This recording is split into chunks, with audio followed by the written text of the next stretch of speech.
So hello and welcome people back to Mostly Listening in Syberia 1 for the original Xbox.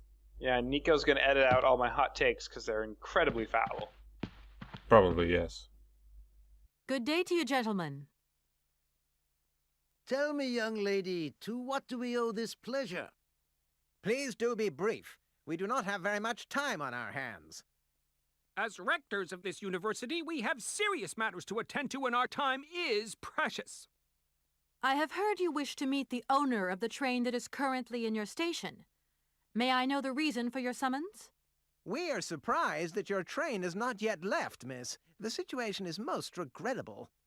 The rules do clearly state that trains are meant to come and go and not remain stationary at a platform.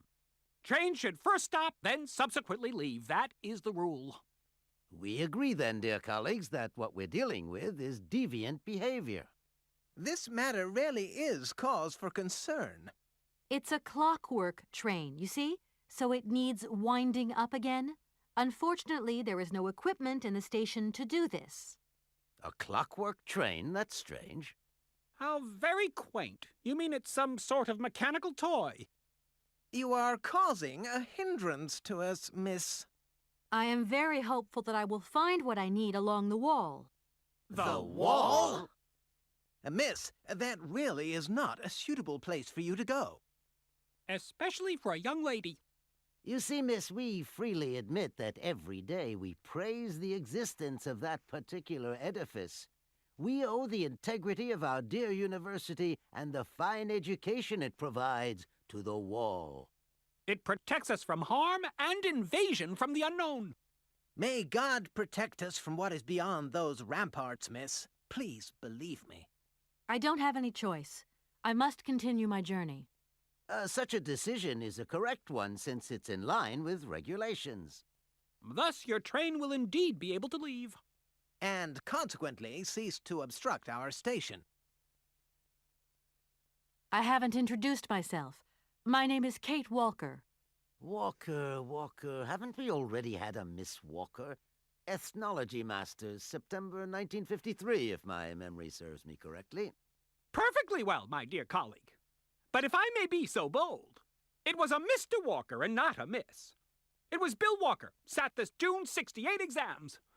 The impudent fool turned up for the oral assessment in jeans, flouting strict internal regulations which explicitly state the required uniform for the occasion. Pure incitement. It was scandalous. Sadly, we have seen worse since. Young people lack all respect of traditional values.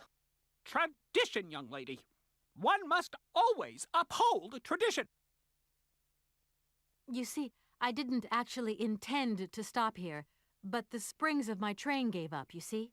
No, not really. You mean to say you're not a student? You have arrived a little late in the term, miss. Enrollment for this year has already terminated. But as rectors of this university and therefore representatives of its highest authority, we could bend the rules a little, if you like. You don't understand. I'm a lawyer from New York, or rather Valladolid more precisely. My client wants to buy out an old mechanical toy factory, but its heir isn't actually dead and is living somewhere in Syberia. I've got to get to him to sign the sales contract. You see?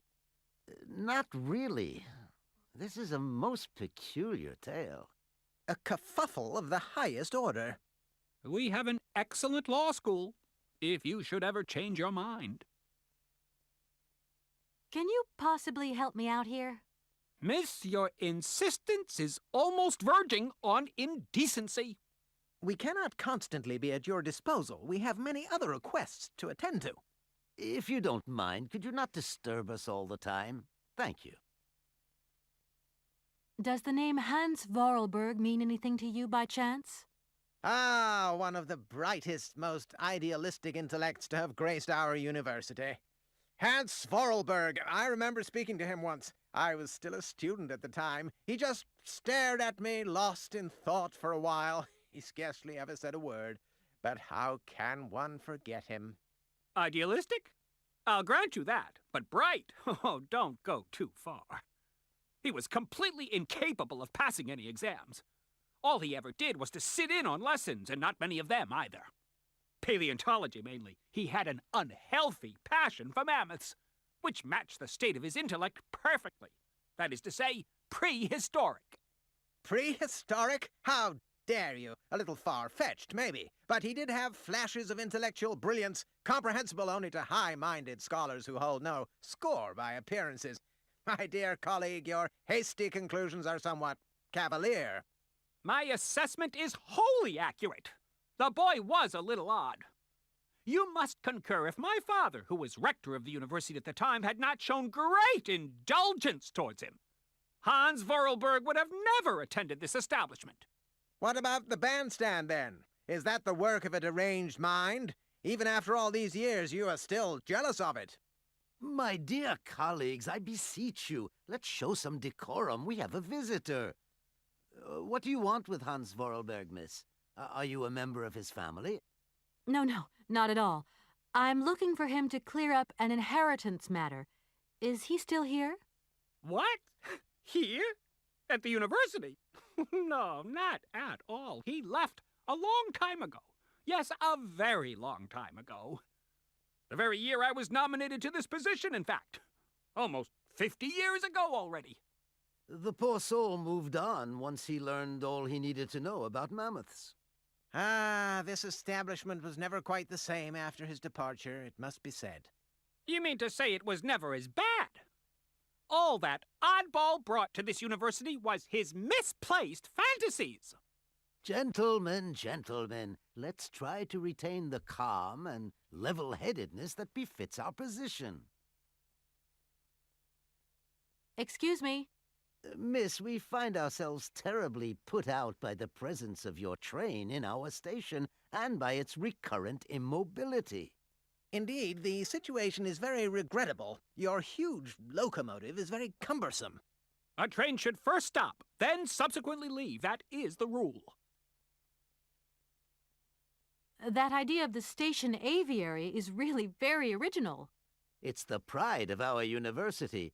One of the specialties taught here is zoology, you see, and more particularly, ornithology. Proper study and instruction should not be limited to books. Observation of living matter is indissociable from theoretical questions. It contains some very rare specimens that have been brought back from far-away, exotic countries, especially for our university, by the world's most intrepid explorers. Do you remember Alexander Valenbois and his peculiar bird? Absolutely. His gift produced some very embarrassing long-term consequences. A poison chalice, indeed. It must be said the situation could have been much worse, however. Oh, yes, it could have been terribly problematic.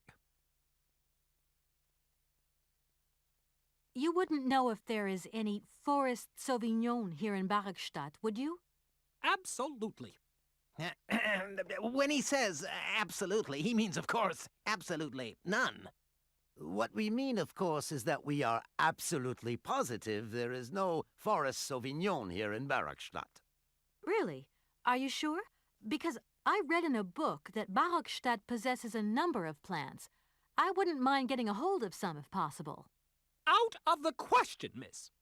The assistant rector means to say that our priority is for you to remove your train from our station. Your research will have to wait until your next stop.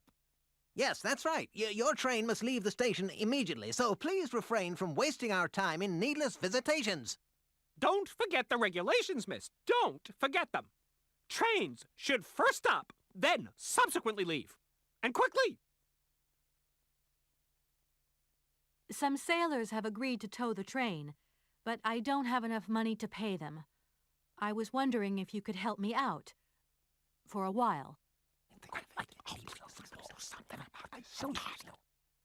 I could work for the money. Please wait, miss. We have certain confibulations to attend to. That is right. We must confibulate between ourselves. A collegiate decision must be taken. I hope that we are not indisposing you in any way. Why not? If it helps us get rid of that train. My word, that is a fine idea. What do you have in mind, gentlemen? When you arrived here, you must have noticed a splendid bandstand which honors the main university courtyard. A unique piece of mechanical craftsmanship which no longer works, alas. Why, yes, we have very moving memories of its melodies. We're prepared to offer you a financial reward if you can set it working again. With pleasure. What do I have to do? Unfortunately, my dear, time and rust have taken their toll on this university, and our automatons no longer have a spring in their step. You are going to have to be resourceful. To tell you the truth, there are a number of complex mechanisms here in Barakstadt, and it would appear that we have unfortunately lost their operating instructions. Your train, however, is an extremely ingenious invention, so you should be no stranger to complex mechanisms, should you? We are therefore counting on your ingenuity, miss. I hope that I can show myself worthy of your faith in me, gentlemen. Well, my dear colleagues, one more university matter nicely tied up. Here we are, busy chatting, and look at the clock. It's tea time. Already? My word, doesn't time fly by? Thank you for a charming visit, miss. And thank you, gentlemen. According to what they said, this visit wasn't very charming. But in any case, this is where we get the money from. And there are two main things that we have to accomplish at the university. Get the money and get the berries in order to get rid of the birds. We do the second thing, getting the berries, by talking to many people about the same thing over and over, because there is something suspicious going on. It's like things don't add up.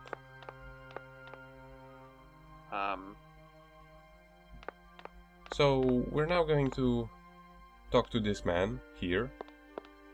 No, you're gonna go through that door. Nah, No point. It's Oh. locked. we can't. It's locked. I see. Excuse me. Sir, please, just a moment. Yes, what is it? I'm not deaf, you know. I am sorry to disturb you in your work, sir, but This young mammothus primigenius is barely 40,000 years old. Fantastic, wouldn't you say, miss? yes, probably. What do you mean, probably? I don't know. You don't know? Oh, you don't know, I see. What can I do for you, my dear child? To tell you the truth, I don't know very much about mammoths, and I'm not here as a student. In fact, I'm a lawyer. It's all right, nobody's perfect. All the same, the study of the Pleistocene period is fascinating.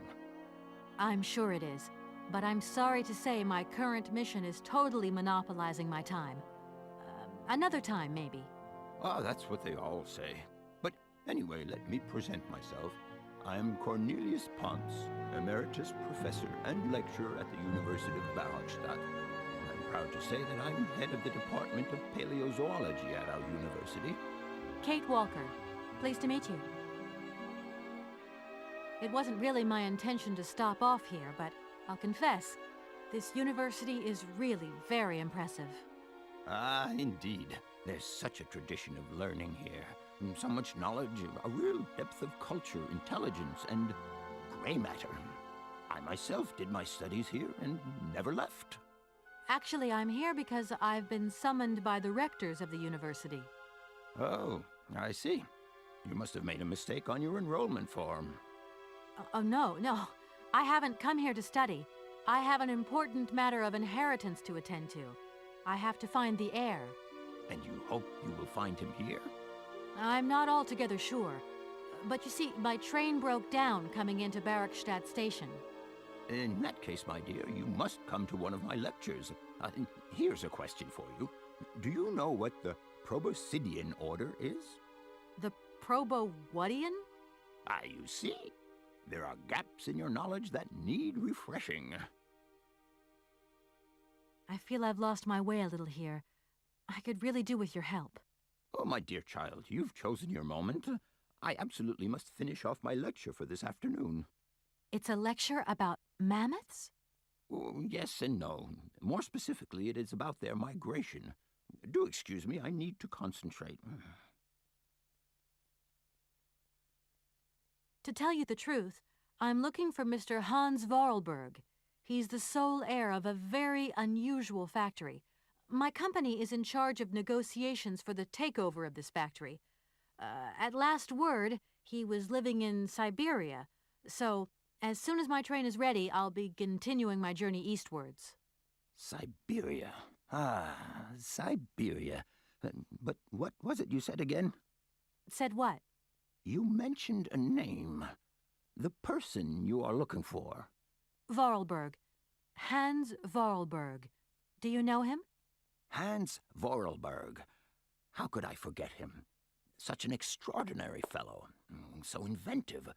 We shared a passion for mammoths, you know, and we bonded over this passion. Without it, I confess, I would have had little to do with an odd, ageless retard like Hans. At the time, we were both students. Well, sort of. Put it this way.